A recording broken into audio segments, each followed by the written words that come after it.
আজকের আমি তোমাদেরকে নিয়ে যাব ঐতিহাসিক রাজবাড়ি, যেটা 125 বছর পুরানো। ওখানে 425 বছর পুরানো রাজবাড়ি আছে, তোমাদেরকে দেখাবো। কিন্তু তার আগে আমাদের জার্নিটাকে দেখাবো, নদী দিয়ে যাওয়া সব দেখাবো। আর ভালো লাগছে না, মনটা এতটাই খারাপ যে তাই বেরিয়ে পড়লাম একদিনের ছুটিতে। আমরা আজকে যাব নদীর ওপারে মহিষাদল রাজবাড়ি, যেখানে অনেক মুভির শুটিং হয়েছিল। যেমন একটা বাংলা খুবই একটা ফেমাস সিনেমা আছে অরুন্ধতী, তোমরা সবাই নিশ্চয়ই দেখেছো বইটা। তো ওইখানেই শুটিংটা হয়েছিল, তোমাদেরকে আজকে দেখাবো। তো আমরা এখান থেকে যাব নূরপুরে, নূরপুর থেকে লঞ্চ ধরে গেঁওখালি, তারপরে ওখান থেকে মহিষাদল যাবো। মহিষাদলে আরেকটা খুব ফেমাস জিনিস, যেটা তোমরা সবাই হয়তো জানো, পুরীর পরে সব থেকে যদি কোথাও বড় রথ হয় সেটা হচ্ছে মহিষাদলে। তোমাদেরকে মহিষাদলের রথটাও দেখাবো, রথটা কোথায় হয় সেটাও দেখাবো, তোমরা কিভাবে যাবে সেটাও তোমাদেরকে সব দেখাবো। তো চলো, আমরা এবার বেশি দেরি করছি না, আমরা বেরিয়ে যাবো এবার, চলো যাওয়া যাক। আমি নূরপুরের কাছাকাছি চলে এসেছি, আর এই তোমরা দেখতে পাচ্ছ সামনে নূরপুরের বাস আসছে, নিউ চালু হওয়া রূপা বাস আসছে।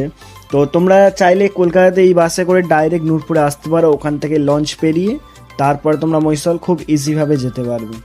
নূরপুর বাস স্ট্যান্ডে চলে এলাম, আর এখানে দেখছি নতুন বাস একটাও নেই, সবই পুরাতন বাস আছে। তো এখান থেকে ওপারে আমরা যাব, কিন্তু তার আগে তোমাদেরকে আরেকটা জিনিস দেখাবো। তোমরা হয়তো অনেকেই জানো যে নূরপুর জেটি ভেঙে গিয়েছিল, তো অন্য জায়গাতে লঞ্চ যাচ্ছে এখন পুরাতন জেটি থেকে। তোমাদেরকে আগে যেই জেটিটা ভেঙে গেছে সেই জেটিটাকে তোমাদেরকে আগে দেখাবো। এখানে দুটো রাস্তা দেখা পাচ্ছ তোমরা। এখানে বাঁদিকে যেই রাস্তাটা আছে ওটা এখন লঞ্চ যাচ্ছে ওখান থেকে, আর ডান দিকে যেই রাস্তাটা আছে এখানে আগে লঞ্চ